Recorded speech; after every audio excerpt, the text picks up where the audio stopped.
O Evangelho de Marcos, capítulo 12.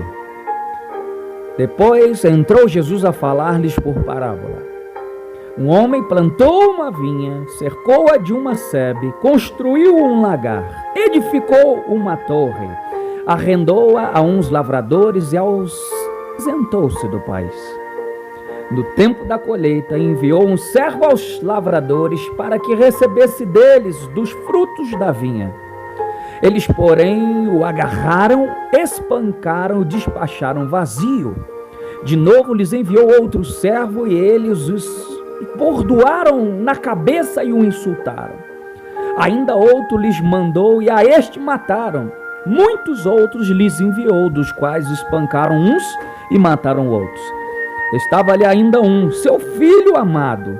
A este lhes enviou, por fim, dizendo: respeitarão a meu filho. Mas os tais lavradores disseram entre si: este é o herdeiro, ora vamos, matemo-lo e a herança será nossa. E agarrando-o, mataram-no e o atiraram para fora da vinha. Que fará, pois, o dono da vinha? Virá, exterminará aqueles lavradores e passará a vinha a outros. Ainda não lestes essa escritura? A pedra que os construtores rejeitaram, esta veio a ser a principal pedra angular. Isto procede do Senhor e é maravilhoso aos nossos olhos. E procuravam prendê-lo, mas temiam o povo, porque compreenderam que contra eles proferia esta parábola. Então, desistindo, retiraram-se. E enviaram-lhe então alguns dos fariseus e dos herodianos para que o apanhassem em alguma palavra. Chegando, disseram-lhe: mestre, sabemos que és verdadeiro e não te importas com quem quer que seja, porque não olhas a aparência dos homens. Antes, segundo a verdade, ensinas o caminho de Deus. E é lícito pagar tributo a César ou não? Devemos ou não devemos pagar? Mas Jesus, percebendo-lhes a hipocrisia, respondeu: por que me experimentais? Trazei-me um denário para que eu o veja. E eles lhe trouxeram. Perguntou-lhes então: de quem é esta efígie e inscrição? Responderam: de César. Disseram-lhe então: dai a César o que é de César e a Deus o que é de Deus. E muitos se admiraram dele. Então os saduceus, que dizem não haver ressurreição, aproximando-se dele, lhe perguntaram, dizendo: mestre, Moisés nos deixou escrito que se morrer o irmão de alguém e deixar mulher sem filho, seu irmão a toma como esposa e suscita descendência a seu irmão. Ora, havia 7 irmãos, o primeiro casou e morreu sem deixar descendência. O segundo despojou a viúva e morreu, também sem deixar a descendência, e o terceiro da mesma forma, e assim os 7 não deixaram descendência. Por fim, depois de todos, morreu também a mulher. Na ressurreição, quando eles ressuscitarem, de qual deles será ela a esposa? Porque os 7 a despojaram. Respondeu-lhes Jesus: não provém o vosso erro de não conhecerdes as Escrituras nem o poder de Deus? Pois quando ressuscitarem de entre os mortos, nem casarão, nem se darão em casamento, porém são como os anjos nos céus.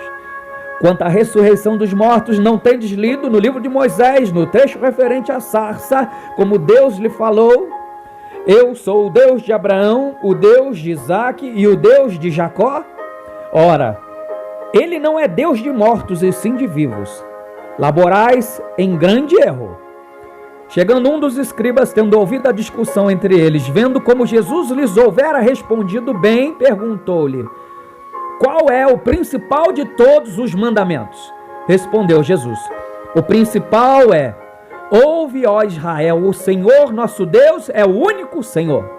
Amarás, pois, o Senhor teu Deus de todo o teu coração, de toda a tua alma e de todo o teu entendimento e de toda a tua força. O segundo é: amarás o teu próximo como a ti mesmo. Não há outro mandamento maior do que estes. Disse-lhe o escriba: Muito bem, mestre. E com verdade disseste que ele é o único e não há outro senão ele. E que amar a Deus de todo o coração, de todo o entendimento e de toda a força, e amar ao próximo como a si mesmo, excede a todos os holocaustos e sacrifícios. Vendo Jesus que ele havia respondido sabiamente, declarou-lhe: não estás longe do reino de Deus. E já ninguém mais ousava interrogá-lo. Jesus, ensinando no templo, perguntou: como dizem os escribas que o Cristo é filho de Davi? O próprio Davi falou pelo Espírito Santo: disse o Senhor ao meu Senhor: assenta-te à minha direita, até que eu ponha os teus inimigos debaixo dos teus pés. O mesmo Davi chamando-lhe Senhor, como pois é ele seu filho. E a grande multidão o ouvia com prazer. E ao ensinar, dizia ele: guardai-vos dos escribas, que gostam de andar com vestes talares, e das saudações nas praças, e das primeiras cadeiras nas sinagogas, e dos primeiros lugares nos banquetes, os quais devoram as casas das viúvas, e para o justificar fazem longas orações. Estes sofrerão juízo muito mais severo. Assentado diante do gasofilácio, observava Jesus como o povo lançava ali o dinheiro. Ora, muitos ricos depositavam grandes quantias. Vindo, porém, uma viúva pobre, depositou 2 pequenas moedas, correspondentes a 1 quadrante. E chamando seus discípulos, disse-lhes: em verdade vos digo que esta viúva pobre depositou no gasofilácio mais do que o fizeram todos os ofertantes, porque todos eles ofertaram do que lhe sobrava. Ela, porém, da sua pobreza deu tudo quanto possuía, todo o seu sustento.